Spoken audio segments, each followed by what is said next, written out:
मैं Ram Swaroop Saini arms online class में आपका स्वागत करता हूं। विद्यार्थियों, कल की ऑनलाइन क्लास में हम जिक्र कर रहे थे प्राचीन भारत में व्यवसाय। आज हम समुद्र मार्ग से प्राचीन भारत में व्यवसाय। विद्यार्थियों,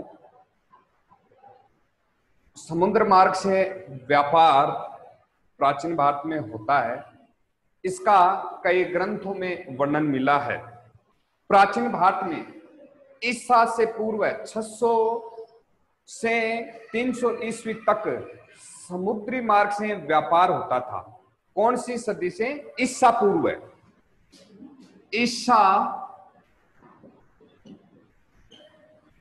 ईसा पूर्व 600 से 300 ईस्वी तक समुद्र मार्ग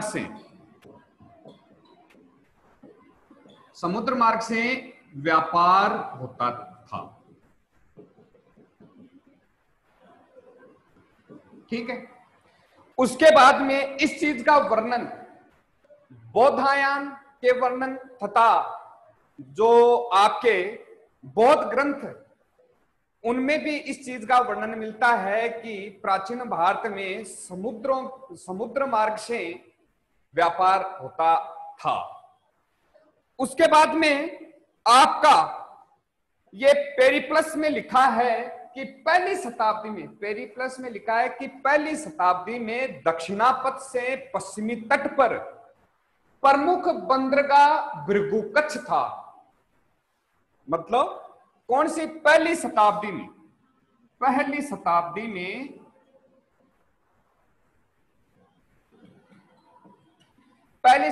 में दक्षिणापथ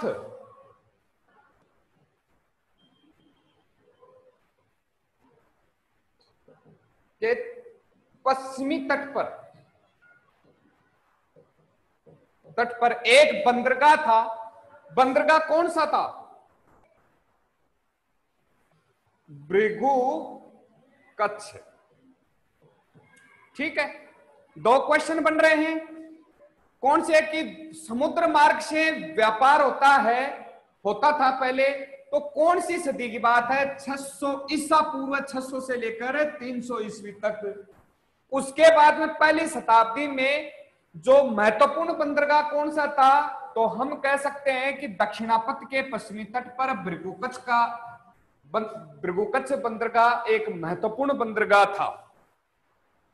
ठीक है। इसके थोड़ा दक्षिण में सुपरिक और सिंध के मुहाने पर बेरिकस प्रसिद्ध बंदरगाह थे। किसके? इस भृगुकच्छ के थोड़ा दक्षिण में, इसके दक्षिण में कौन सा बंदरगाह था? दक्षिण की ओर चलने पर सुपरिक तथा सिंध के मुहाने पर वार बेरिकस नामक बंदरगाह था। सिंध के मुहाने पर।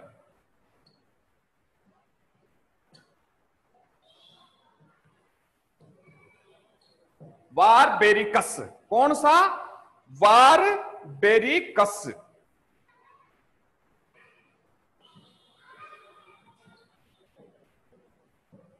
बंदरगाह। एक बार दोबारा देख लो इसको। विद्यार्थियों, जो पहली शताब्दी के दक्षिणी पथ के पश्चिमी तट पर एक महत्वपूर्ण बंदरगाह था, वो बंदरगाह था आपका भृगुकच्छ।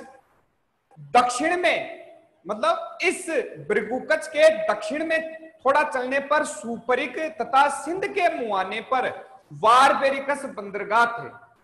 तो ये प्राचीन भारत में समुद्र मार्ग से ये 3-4 बंदरगाह थे जिनके माध्यम से समुद्र मार्ग से व्यापार होता था। ठीक है विद्यार्थियों, आज की ऑनलाइन क्लास में इतना। कल हम जो सड़क मार्ग है उसके बारे में देखेंगे। वीडियो को शेयर करें, लाइक करें। धन्यवाद।